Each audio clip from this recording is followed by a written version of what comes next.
Hello everyone, who do you think would win in a fight between Mr. Mxy and the Beyonder? Mr. Mxyzptlk and the Beyonder are both entities with powers that go beyond the normal limits of their universes. Mr. Mxyzptlk is a being from the 5th dimension in the DC universe. He can change reality at will, bending the laws of physics, time, and space without any effort. However, Mxyzptlk often appears as a prankster, messing with Superman for fun, rather than a truly destructive entity. The Beyonder comes from a reality outside the Marvel multiverse. In his original version, he was so powerful that he transcended the entire multiverse, able to change reality, manipulate matter, and even erase existence at will. The Beyonder kidnapped many superheroes and villains during the Secret Wars, event just to watch them fight.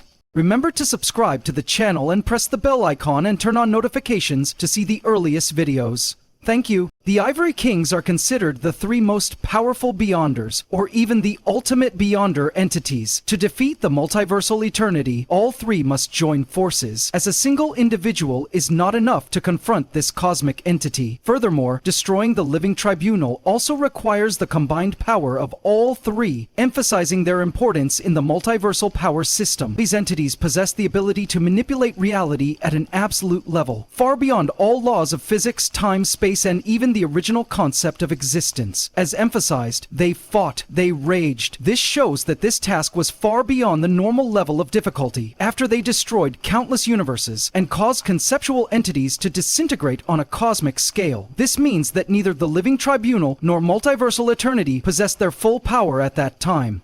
Eternity is the embodiment of the entire multiverse, while the living tribunal's power is dependent on the state of the multiverse. This was clearly demonstrated when he was defeated by Master Order and Lord Chaos in a relatively new multiverse that had not yet stabilized, causing his powers to be greatly reduced. Could an individual be on par with an entity whose power surpassed that of the original living tribunal? That begs the question, how powerful is the Beyonder race as a whole? At full power, Dr. Doom was able to destroy a host of the Phoenix Force, one of the ultimate cosmic energies. Meanwhile, Molecule Man can manipulate reality to an absolute degree, even shrinking the entire multiverse. Although in one reference to the Omniverse, Al Ewing clarified that he used the terms multiverse and omniverse interchangeably, considering that Mr. Mxyzptlk, a 5th dimensional entity, is capable of destroying the entire multiverse, Mr. Mxyzptlk can manipulate the multiverse like a toy, similar to how Molecule Man controls reality at will. Given that Mxyzptlk possesses the same power as the post-Secret Wars Molecule Man, could he stalemate the entire Beyonder race? The answer is no. In fact, he could eliminate them in a flash without any hindrance. To put the matter another way, if 500 soldiers were to face Captain America or Batman, they would have almost no chance of winning. However, if each soldier were to be comprehensively upgraded in terms of physical strength, speed, combat skills, durability, reflexes, agility, and stamina, their chances of winning would increase significantly. This reflects the difference between the scale of quantity and quality of power.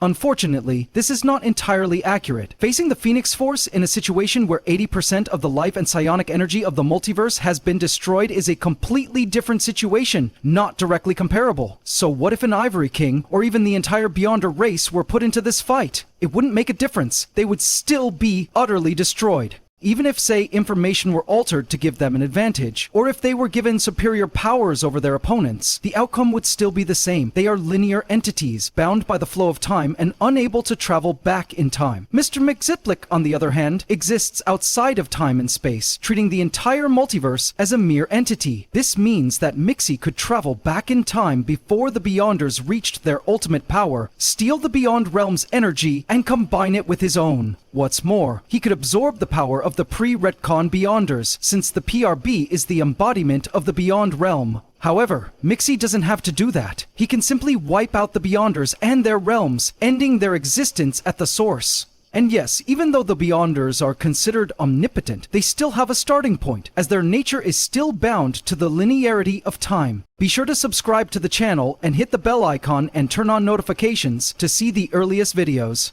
Thanks. For Mr. Mxyzptlk, this is hardly a real challenge. In terms of difficulty, facing the Beyonder ranges from medium to low. Even if we assume that the Beyonders possess only a billionth of the power of the Living Tribunal, it still does not change the fact that they defeated the Living Tribunal, a low outerversal entity existing outside of all concepts of infinite dimensions and the multiverse, and operating directly under the one above all, the omnipotent, omniscient, omnipresent being. Even at a greatly reduced level of power, they would still be beyond comparison to Mxyzptlk, even as a fifth or sixth dimensional entity, is still bound by the conceptual framework of dimensions, while the Beyonders transcend these limitations entirely. The gap in power is unimaginable. If we were to consider just a single Beyonder, he would still be exponentially more powerful than Mxy, even greater than the Mxyzptlk, a number too great for humans to comprehend. The Beyonder was retconned into an incomplete cosmic cube, with Molecule Man being identified as his other half. He emerged at the time of the accident that empowered Owen Reese, with some of the energy from the event being absorbed by Reese, while the rest escaped into an empty universe, the Beyond Realm. He was later rewritten as a child unit, an entity that still possessed immense power, but was rendered insignificant when compared to the Ivory King's superior strength and intellect. This emphasized the fundamental difference between a truly transcendent being and one that, while powerful, was still limited by the cosmic system of power. The One Above All, OA, and the Beyonders were considered two of the most powerful entities in the Marvel Universe during the 1970s and late 1980s. However, at that time, both were only mentioned briefly, with the One Above All first appearing in Doctor Strange 13 in April 1976. At that time, he was simply referred to as God, a supreme being, described as the ruler of all reality.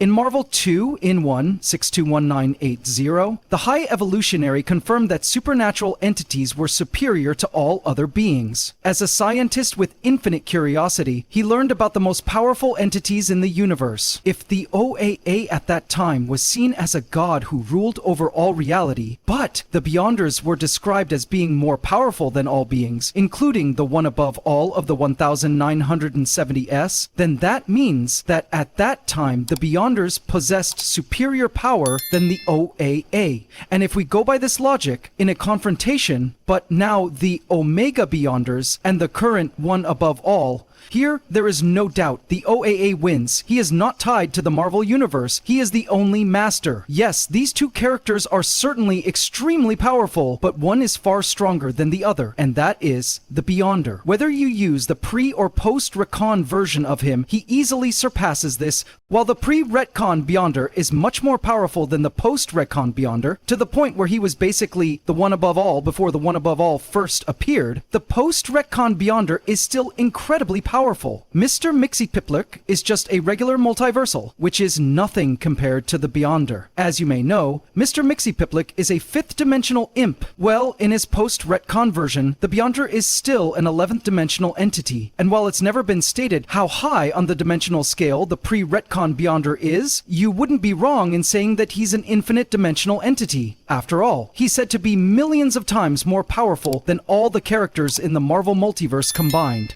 The only character who could fight alongside him was Molecule Man, and in one of their battles, the Beyonder shot a blast of energy at Molecule Man that was said to be able to destroy trillions of dimensions. The Beyonder also fell in love with Dazzler and gave her half of his power. She is said to still be more powerful than all the characters in the Marvel Multiverse at once. On top of that, the Beyonder put some of his power into a cup and forced Death to drink it, and this erased that dreaded death itself. The best quote about Mr. Mxyzptlk that I know of comes from the Dememperor Joker storyline, and in that storyline it is said that Joker, with 99% of Mr. Mxyzptlk's power, could defeat the entire multiverse. Well, that wasn't enough to defeat the Beyonder. The Beyonder at his weakest state is still an 11th dimensional being, while Mr. Mxyzptlk is still an 11th dimensional being. Mxyzptlk is just a 5th dimensional being. Beyonder easily overcomes this. What do you think about this fight? Please let me know your thoughts in the comments. Thank you all very much.